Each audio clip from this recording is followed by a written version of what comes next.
Hey guys, it's Granna. So you already know it's kitchen talk time. So let's just hop into it. Okay, let's talk a little bit about Sonya Massey. Okay, you guys seen the video of this young lady, I think she was 36, that called the police because she thought someone was in her house or it was someone around her house or something like that. So she called them for help and ended up losing her life for making that phone call.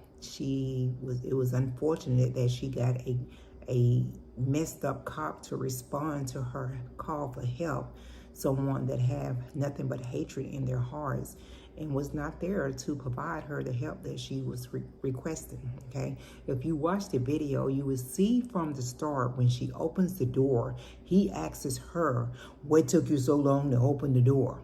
Okay, and she tried to explain to him, "Oh, I was trying to put my clothes on. I was trying to put something on." Okay, so he already went there with some type of attitude, like he really didn't want to be there. So he should have not took his behind there. He should have not responded to the call. Okay, this young lady was sitting there, and they showed the whole video.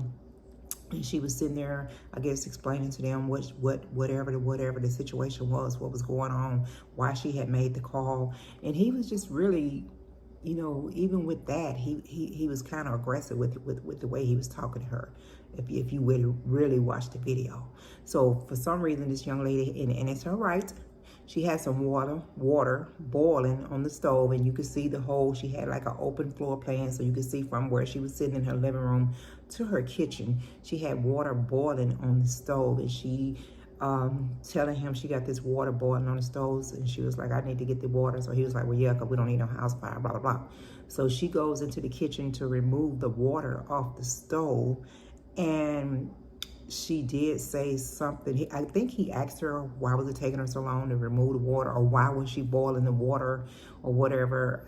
I really was not zooming in on it because it was just crazy. So anyway, she said, and I'm not quoting it because I may not get it correct, something to the effect that I rebuked you in the name of God. And he was like, "You rebuked me," or something like that. And he said to her, "I will shoot you in your face." He said that. It's on the video. "I will shoot you in your face." And he's standing less than 10 feet from her. Less than 10 feet. And you got this other cop over here. He ain't really doing too much. He should have been looking at dude saying, What are you talking about? Why are you talking about you're going to shoot her in her face? But he didn't say anything. So at that point, she was like, "Oh, I'm sorry. And this man comes around the corner and he shoots her in the face, less than 5 feet away from her. I mean, just crazy. So crazy. I don't understand these nuts, because they do this stuff and then they think they can get away with it, or they think they can holler they're not guilty and all this kind of stuff, and it's right there in your eyes to see, and then after he shoots this young lady over a freaking pot of water boiling on the stove for whatever reason she boiled, and it don't even matter, guys, it does not matter what this young lady said. She was not a threat to them. She was not going to throw that water on them. And if they felt like she was some type of threat, he could have went in there and took the water off of the stove. He could have sent his partner in there and took the water off of the stove and let her continue to sit there on the couch. He didn't have to even give her that opportunity to go in there and remove the water. If he felt like that boiling pot of water was going to become a threat to him, there were so many more options he could have did to remove that water from the stove. It was two of them there. If he wanted to continue to stand there and talk to Sonya, he could have did that. And he could have asked his partner, "Hey, can you walk in there and remove that pot of water off of the stove? Because we don't want anything else to happen. We need to figure out this situation that we're here for." That's all he had to do. But no. He couldn't do that. He was a coward. I don't even know the words to say for this man, because none of that was unnecessary use of his authority and force. It was unconstitutional to do that to her. It's no way he can justify it, period. It's no way he can justify any of those actions that took place over this pot of water. And then His partner says on the video, you can hear it, let me go out to the car and get my kit, so my safety kit, so I can try to provide some help to this young lady. He said no. He told his partner, no, don't worry about it, she down. What the heck are you talking about? Why would you don't even want to try to save her life, which it probably was not a chance of saving her life because somebody's standing that close to you. And y'all know them guns that them policemen have. What are they, 9mm? I don't know what they are because I don't know nothing about no guns. But anyone standing that close to you, aiming at your face, it's going to be very hard for you to survive that. Very hard for you to survive that. You know? So I don't know. Of course, he's arrested. He's in jail, but even in jail, he's saying that he's not guilty. I don't know. He'll probably try to use the defense that he was protecting himself, that he felt threatened. I don't know how he's going to get off with any of that, because being a cop, you should be able to make rash decisions in a blink of an eye. And you got this young lady sitting in front of you that if you felt any kind of way, you did not have to allow her to proceed to the kitchen to remove the water. You had a partner there with you that you could have easily said, because no, it's not a big mansion she's in, it's not a big apartment or house or whatever. You could see from the kitchen to the living room. You could have allowed your partner to go around there and remove, even if he didn't want to remove the water, he could have just turned the water off. Could just turn it off. That's it. Now you done took this young lady's life. She called you for help and she lose her life over a freaking pot of boiling water. She is gone from her family. She has kids. She has 2 kids. It's just senseless for her to lose her life like that. There is, I don't know, it really makes me mad, and I know you guys can kind of see that, but none of this makes any sense. It doesn't make any sense at all. But, you know, it's nothing new. We've seen it before. You know, we've seen it before. And I hopefully and pray that we don't see it again. But with the way this crazy world is going now, nothing surprises me. It saddens me. It definitely saddens me. Oh my God.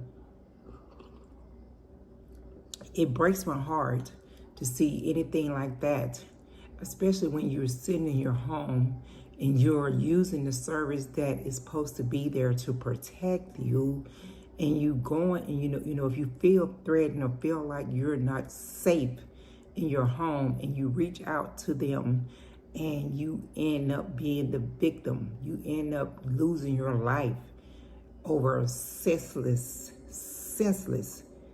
stuff. You know, this young lady is never coming back. She's not going to be able to continue her life and continue to raise her kids and do whatever she was doing. No, this man is sitting somewhere in jail still talking about he's not guilty for whatever stupid reason he thinks is going to get him off of going to prison.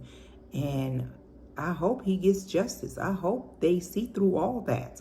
I mean, it's right there. You can see the tape. And of course, if people want to hop on and be talking about, oh, they done ran and got Ben Crump, did. They should get someone that can help them some kind of way, because they still have her children that they have to raise. And they're going to have to, these children is going to need some therapy. I mean, her son said he couldn't even watch the whole video. You know, sometimes when these people open their mouth on social media or responding to different situations, they need to put themselves in that situation or put a family member in that situation and think how they would feel if this had happened to them or a family member before they start speaking on it. You know, and I know social media is out there. That's why it's out there for everybody to sit behind and put their opinions out there. I mean, and this is what I'm doing, okay? But I'm just saying, you know, people need to really think when they're responding to some of this stuff, you know, that this young lady had a family that loves her. This young lady has family that will also see these comments on social media and stuff. And hopefully they just kind of push that to the back and they deal with what they're having to deal with right now, and support each other when it comes to, you know, coming together and taking care of her children and everything. But it's crazy. It's really crazy. And then, like I said, I don't think they even care that these, when they're doing these actions, that their actions are being recorded, and eventually it's gonna come out. You know the old saying, anything you do in the dark will eventually come to light. It may take a minute, but it's gonna come to light. You know, he did this and he knew he had his body camera on him and his partner, and he did not care. He did not even care. You know, he told this young lady, y'all listen to the video, he was gonna blow her face off. Wow, that's crazy. That is so crazy. That is so crazy. It really makes you very, very fearful to even reach out to the people that's supposed to help you. And I'm not saying, and I've said it before, I've said it many times before, I'm not saying all policemen are bad policemen. I have people that works for the police department and are police in my family, and I do worry about them as they go out and about, because they are truly good people and they're just trying to make a living and they're just trying to do their jobs. I understand that, I do. But when you have a person that has hatred in their heart and they're in that position, it is not good. And a lot of times the outcome is not going to be good for the people that they're supposed to be protecting. This man had been fired from 3 or 4 more police departments within a 2-year period. He had been fired from these places because of his actions. And he continued to pursue that career for whatever freaking reason, because he knew he was not the person for it. But this gave him some type of power, I guess. I guess it gave him some kind of power. So he pursued to continue to reach out or seek out other police departments that would give him the time and space to put him in a position. And look what happened. Look what happened. So sad. So sad. But you know, the final thing I have to say about this, everything that we do here on this earth, regardless of what we think we can get away with and cover up or whatever, we still got to answer for it. We're going to have to come in front of the judge that no one can sit up and debate with. You can't debate with him. He's going to be the one to actually judge you and sentence you. Okay? All right, guys, I'm about to get up out of here. I will say rest in peace to Sonya Massey and condolence to her family. I know they have a long road ahead of them. It is on the news now, but in a few months, we won't be hearing anything about it. So as you go by your day or at night when you get ready to say your prayers, just continue to include her family with that, because this is something that they have to deal with for the rest of their lives. It's not just a passerby, you know, for them. This is something they'll be dealing with for the rest of their lives. So my condolences to that family and anyone that's out there having to go through anything that is senseless. Okay, y'all have a good one. Granna's gonna check you out next time around.